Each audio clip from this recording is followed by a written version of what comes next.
What's up guys, it's me Jeremy.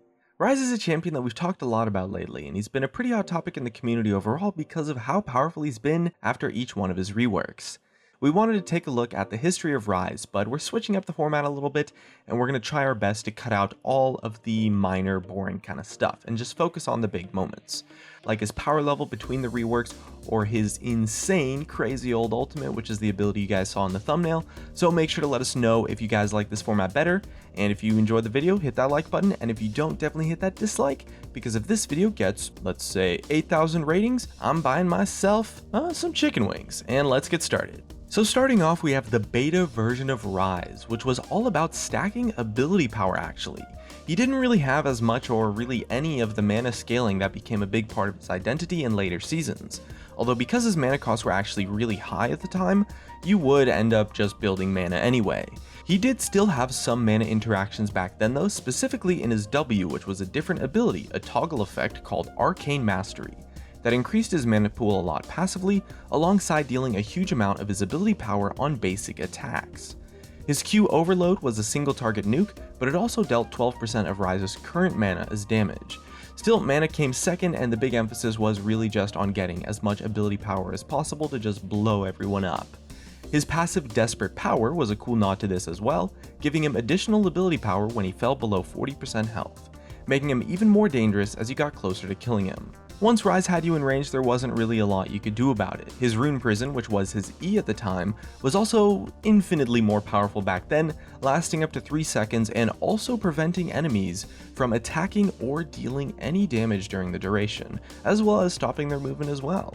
I mean, maybe on paper, those basic abilities don't necessarily sound that scary really, especially since his W is kind of a toss-up, and sure, he deals a lot of burst in his Q, auto attacks gives him some sustained damage, and even his E gives him some pretty nice crowd control. The thing that really jumps out about Beta Ryze was his original ultimate. This is the ability we showed in the thumbnail, and we might actually reference it in the title as well, and it was actually an ability called Spell Flux. Spell Flux was later changed to be a basic ability of course, but back then it was his ultimate, and it dealt a literal crap ton of damage. It worked by bouncing between enemy units or Ryze up to 6 times, dealing up to 500 base damage per bounce to the enemy units, and scaling with a 100% ability power ratio as well. And this was a huge part about what made Ryze just so damn broken back then. By standing next to a single enemy with no other units nearby, Spell Flux could bounce between them and Ryze back and forth 6 times, so therefore the ability would damage them 3 times in total, and that's 1500 base damage at max rank, along with 300% of your ability power in raw damage as well. No squishy or tank could just stand near Ryze and expect to live.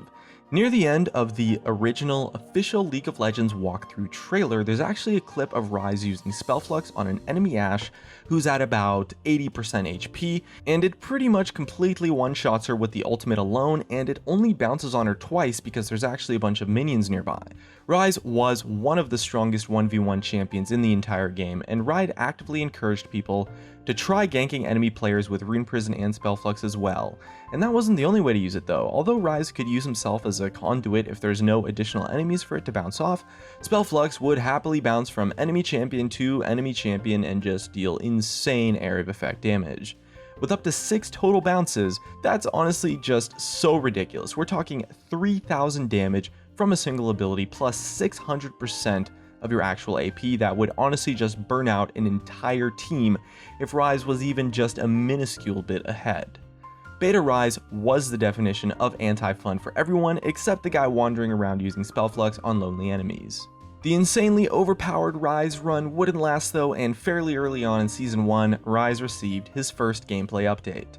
Ryze shuffled around his ability names a bit, starting with his passive, which became Arcane Mastery, which whenever Ryze cast a spell, all other spells received the cooldown reduction of 1.5 seconds. This new passive was the major mechanic of what turned Ryze into the now machine gun mage kind of playstyle, letting him spam his abilities as long as he has the mana to do it. His Overload also received a change that lowered his base damage and AP ratios overall, but gave it a lot more mana scaling through 10% of his maximum mana rather than 12% of his current mana. It also got a cooldown and mana cost reduction to help go along with his new spam-happy playstyle, and his Rune Prison was swapped to his W and received a healthy duration nerf to balance it out a bit, although it also had a cooldown reduction so that Ryze could recast it a little bit more quickly. The craziest change was of course to his ultimate spell Flux. It actually became his E at this point and was stripped of pretty much most of the power that just made it so scary. It had a huge damage and scaling nerf and could only bounce 5 times now instead of 6, but it was also given a magic resistance debuff of 15 to every enemy it hit up to a total of 5 stacks. It also bounced way quicker and basically worked as a way to just strip an enemy of its defenses while Ryze burned through their health with his other abilities. This wouldn't really have been enough to make Ryze that much of a threat though, so his new ultimate, Desperate Power, which was originally the name for his passive, was turned into a way for Ryze to spread the love to all of his enemies rather than just one. Desperate Power would buff Ryze for 8 seconds, giving him additional ability power and causing all of his spells to deal 65% of their damage in an area of effect. The cooldown was surprisingly low at just 40 seconds at max rank, and it cost Ryze no mana to activate, so he just happily used it to tear through the enemy team in a grouped fight or to just push waves with his new awesome wave clear tool. The rework was a success and it made Ryze a hell of a lot fairer to play against, but he was still pretty damn strong in his newfound form as a sustained damage bruiser, rather than a crazy burst machine that he was back in beta. The next step in Ryze's evolution comes a while later with his second gameplay update. Ryze seemed to like the more spammy playstyle and decided to push it a little bit further. So they cut the damage of his Q almost in half, but actually reduced the cooldown of it by over half as well to compensate, letting him use it just way more often and turning it into a super effective farming tool for tricky lanes as well. His Rune Prison was changed to deal upfront damage rather than the old effect which dealt damage over time, and Rune Prison was also given some mana scaling of Ryze's maximum mana as bonus damage. It also had the duration nerf to make Ryze a little bit less of a nightmare to deal with once he had you in his snare of course. His spell Flux was still a little bit too dominant honestly, so it was rebalanced, putting it on a longer cooldown and lowering the damage, but also reducing the mana cost. The cooldown nerf was kinda just to help it rebalance it with his passive, and Overload was way more spammable at this point, so it was reducing his other cooldowns via Arcane Mastery just constantly. His ultimate was hit with a big change too. Desperate Power had its bonus ability power buff removed on it, and the area of effect damage percentage was reduced to 50%, but instead it was given passive mana and 15% spell vamp when active actually. And this change really committed Ryze to being a lot more about mana and cooldown reduction and rotating your combos rather than just straight up ability power with all of those AP ratio nerfs, and it really set him up to deal super awesome sustained damage through the repeated casts of just a bunch of abilities in a fight.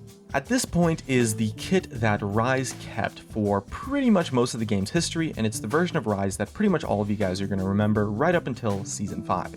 Ryze was a notoriously powerful tool in the arsenal of many competitive League of Legends teams, but one of the most notorious Ryze players was Alex Each of Moscow 5. The EU team had their first major break at IEM Kiev, where Alex Each stepped up and made a name for himself with his favorite champion on the big stage, being of course Ryze. There was only a single Moscow 5 game at IEM Kiev where Ryze wasn't picked or banned, and Moscow 5 showed up big time, only dropping a single game the whole time to TSM in the finals. Ryze's power and Alex Each's skill with the champion was a huge part of his performance, and it really set the stage for Ryze's career in competitive League in the seasons following.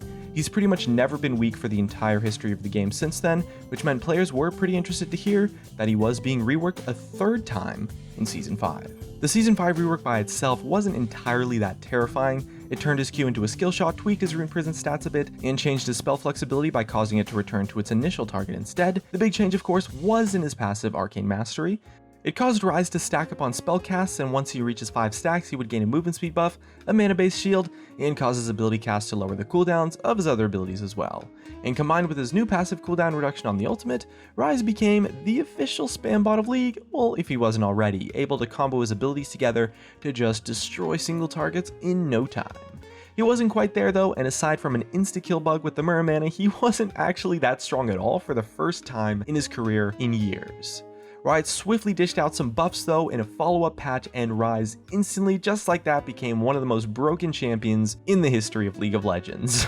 His permanent snare combo just had little to no counterplay, and despite the fact that Ryze was kinda meant to be this insane late game champion, because of his passive and the power of the refreshing Rune Prisons, he was reaching a power spike way earlier in the game than he should, and would still just scale insanely into the late game. He could carry entire games just by himself, and became pretty much permanently picked or banned in both ranked and in pro games until Riot managed to finally tone him back down again. Riot viewed this rework as a bit of a failure though, unfortunately, because of this, and decided to look for a new angle to take Ryze that made him both more interesting to play and more interesting to play against. And from that was born his 4th and most recent rework. The only unchanged part is his W. It's still the same as his old Rune Prison we know and love. His new passive gives him mana for his ability power and damage for his mana, and he still has a ton of new awesome combos through the interactions with the new form of Spell Flux on E, giving him versatility and a lot more strategic direction. His Overload has new interactions with Spell Flux, and he even has this crazy team teleport for an ultimate. And despite all that, he's still the combo mage and can still spam super hard on targets, but he's a lot more flexible and exciting to play, and still brings some burst damage now as well. It's hard to say for sure if he's going to be overpowered or not until a week or two after release on live, because it's difficult to get, anything other than just anecdotal evidence from the PvE, but for our full thoughts on his rework, definitely check out our previous video that we made a while back on it, where we go into way more detail about what you can expect in the future Ryze rework. Ryze is a champion that's been around for a really long time, and he's been kinda scary for pretty much all of it.